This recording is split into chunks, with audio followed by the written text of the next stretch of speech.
Hi, this is the 1000 Scenes Project. I'm Morgan, and improviser number 380 of 1000 is James Folta. Hey, James.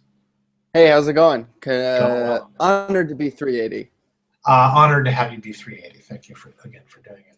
Our randomly generated suggestion for scene number 380 is convincing. Convincing.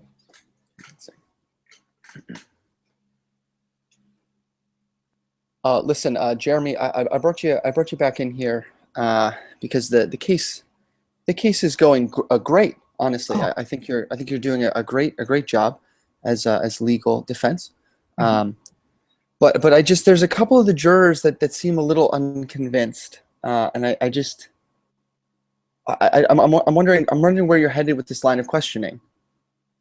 So while you've been sitting there, you've been watching the jury? Honestly, I've had not much to do. Your questions are so damn boring. They're such boring questions. I've been kind of checking in with the jury, and they're not seeming to have a good time. I thought we were going to entertain them. You know, if this is a murder trial, let's have some fun with it. Yeah, I got to be honest. You're one of the most generous clients I've ever had, as far as wanting the experience to be fun for other people. I really want it to be a good time. I know it's murder and everyone's down on it, but my God, let's have a good time, right? Yeah, well, bless you for having that be a concern. My main concern, as your lawyer, has been and will need to continue to be getting you off. A not guilty verdict, so that you're free. Oh, I'm sorry. I thought you meant getting off as in like having fun, like having a good time. Oh, because I was about to agree, but yes, yeah. No, if you happen to enjoy the experience, that would be a bonus. That's very rarely the case. Sure. It's a big relief when you find out you're not guilty, in the eyes of the law. But the law, for sure. The experience itself, as someone who is accused of murder, very seldom a fun time. Yeah, but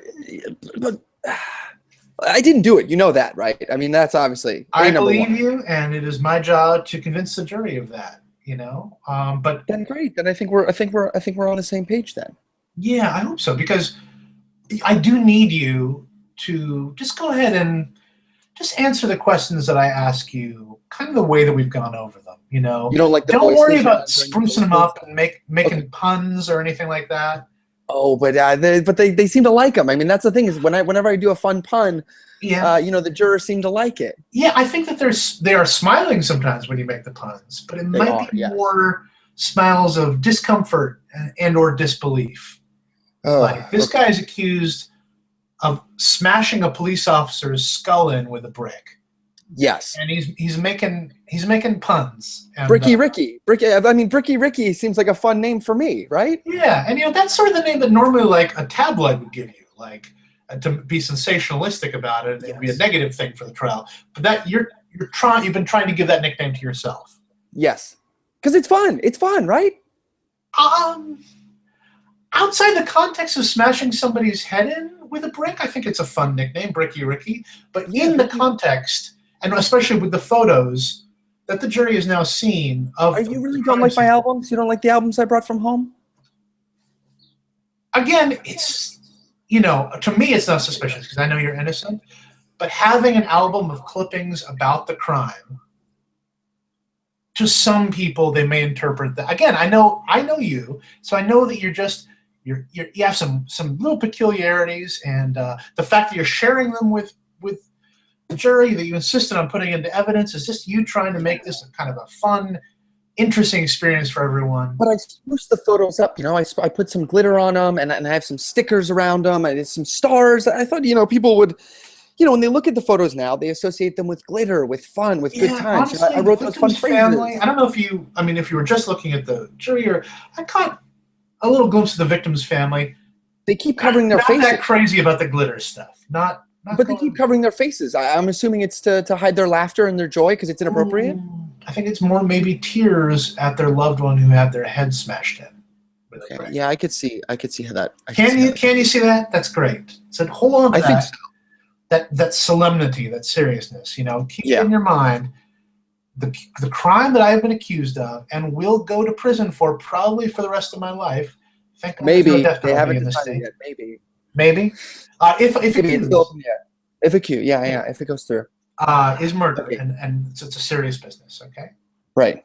So like right now, if the next question I'm going to ask you is where you were on the afternoon of September 16th.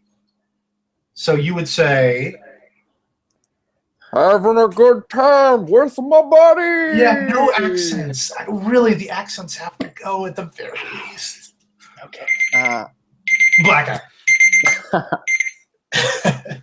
Thank you very much, James. Of course, fun. Man. Of course. Is there anything that I can plug for you in the description? I host a couple shows. So I host a show called An Evening of Humorous Readings, which is a reading night for humor writers. And we have our next show this Friday, the 21 to the 27th, I guess, whatever that Friday is. We have some great guests, which is really fun.